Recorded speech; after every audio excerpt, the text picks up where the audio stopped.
The Lone Peak 9 Plus, Ultra's latest update to their flagship trail runner, has arrived. But is it really better than the Lone Peak 8 or just a minor refresh?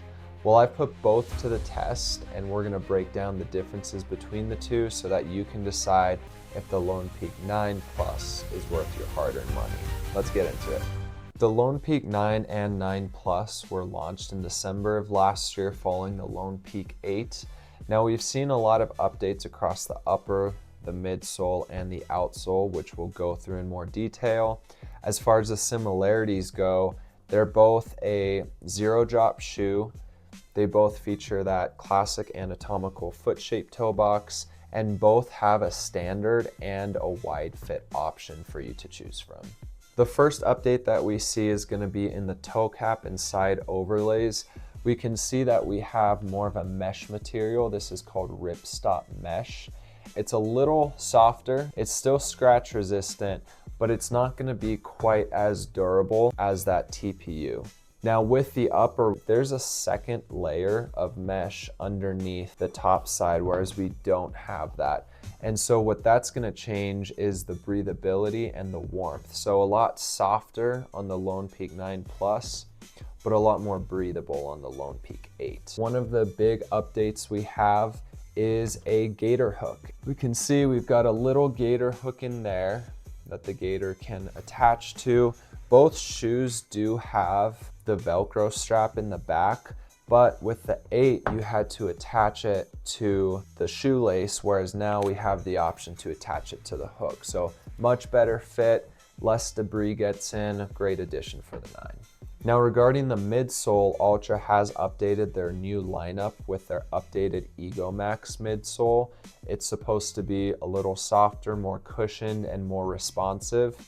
And you do notice that when wearing the shoe, it does feel a little more plush, even though it's the same stack. And then lastly, going to the outsole. So this is arguably the biggest change, that we have the option for the Vibram outsole compared to the standard Max Track outsole from the 8.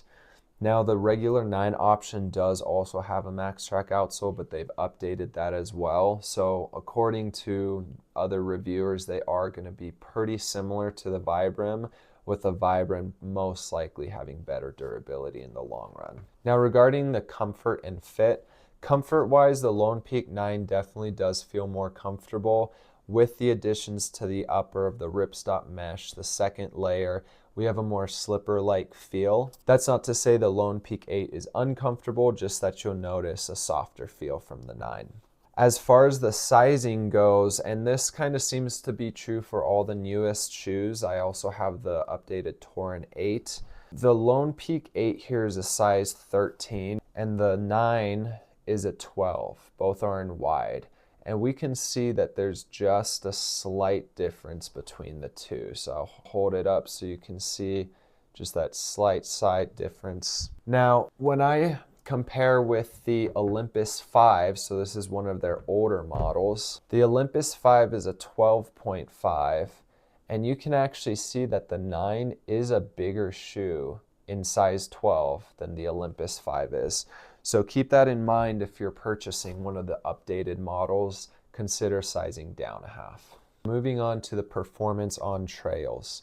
Starting with the traction, we are going to see better traction, especially with the Vibram outsole from the Lone Peak 9 Plus, especially in those wet conditions. Now the regular 9 should still perform pretty well according to other reviewers, and both versions of the 9 will have better traction than the 7 and the 8 models. As far as stability goes, provided you have proper lacing, both feel very stable on the foot. You should note that there's not really much arch support. These are zero drops, so they're meant to be minimal. If you need to add any of your own personal orthotics, that's up to you, but the shoe itself, when laced properly, should give you the minimal stability that you're looking for. Now, as far as the protection of the uppers, we have a little more of this RipStop mesh on the 9. So we actually do have a bit more of a robust toe cap on the 8. So as far as that top-down protection, we get a little more from the 8. But with that said, if you're someone who shuffles your feet, you probably will find a little more protection if you're stubbing your big toe. You can see how that 9 comes a lot wider across the big toe versus the 8. Overall, both feel very good. Both are light. Of course, we're going to have a little bit more comfort from the 9. Now moving on to the durability. So we are going to see some improved durability, especially with that Vibram outsole. Just looking over with the use I have now, there's virtually no wear that you can see. Now, of course, I've used the 8s a little longer, but we did start to see some of that Max Track outsole break down the first few weeks I started using it. It's not the worst, but it will wear down a little bit quicker. Now, as far as the water resistance and breathability, the Lone Peak 8's actually going to have a big win here. With that TPU toe cap and side overlays and the thinner mesh, you're getting water resistance from the TPU and more breathability so that the shoe can dry a lot quicker. That's one edge that the Lone Peak 8 has over the 9. This is thicker, more cushioned. We have that RipStop mesh, so it's going to absorb water a little more and hang on to it for longer. Looking into the weight and the overall feel of the shoe on foot, the weight is very similar, but the 9 Plus is a little bit heavier. So you remember we're a size 12 wide in the 9 and size 13 wide in the 8. The 9 here is still 2 grams heavier. So we're 369 versus 367 grams respectively. Now, does that make a difference while on foot? Well, no. They're virtually the same. Both feel lightweight and agile, and you'll be able to get good performance out of the two. Just note that this one is going to be a little bit heavier.